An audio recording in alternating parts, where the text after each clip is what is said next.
Bill of Rights are the first 10 amendments to the Constitution written by James Madison, which was a response to states calling for greater constitutional protection of individual liberties.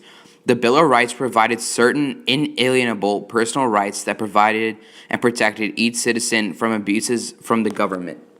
The First Amendment of the Bill of Rights prohibits legislature impeding the establishment of free exercise of religion, the abridging of the freedom of speech, infringing on freedom of press, interfering with the right to peacefully protest and assemble, or prohibiting governmental redress of grievances is strictly prohibited by the First Amendment of the Bill of Rights. Separation of church and state is an understanding of the Establishment Clause and Free Exercise Clause protected under the First Amendment, limiting the power of the federal government in regards to religion, thus ensuring freedom and establishment of religion.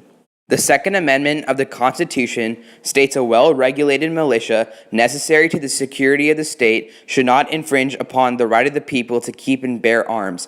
The amendment supports the right of the people and citizens to bear arms, protecting individual gun ownership. Under the Third Amendment of the Bill of Rights, no soldier shall, in time of peace or war, be quartered in a civilian's house without the consent of the owner, which was in response to the British soldiers taking over colonial houses during the Revolutionary War. Under the Fourth Amendment of the Bill of Rights, the right of the people to be individually secure in their homes pertains to unreasonable searches and seizures, which shall not be executed under probable cause, but only under a substantial warrant. Under the Fifth Amendment of the Bill of Rights, no person shall be held to answer and respond for capital and infamous crime, unless on a presentment or indictment of a grand jury, except in cases deriving in land or naval forces, or in actual service during war. Any person should not be subject to the same crime twice or be twice put in jeopardy. They should not be compelled to act as a witness against oneself, preventing self-incrimination, hence the term pleading the fifth, or be deprived of life, liberty, or prosperity under due process of law. Also under the Fifth Amendment, under the Taking Clause, there's a limitation of the power of eminent domain by requiring just compensation to be paid of private property taken by public use. So the owner of the private property taken by the government is compensated and duly paid.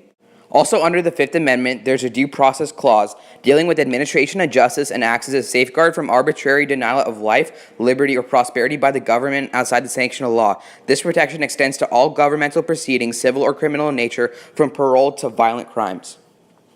The concept of double jeopardy stems from the Fifth Amendment, which prohibits the government from prosecuting individuals more than once and imposing more than one single punishment for an offense. It states that no person shall be subject for the same offense twice to be put in jeopardy for life and limb twice. Right of an attorney is guaranteed in the Sixth Amendment, where if you're convicted of a crime and are present in the court, you are allowed to have an attorney to protect you from false accusations and provide an attorney if you're unable to afford one.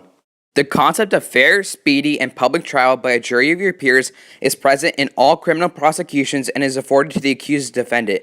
In all criminal prosecutions, the criminal shall enjoy the right to a speedy and public trial by an impartial jury of the state and district where the crime is committed.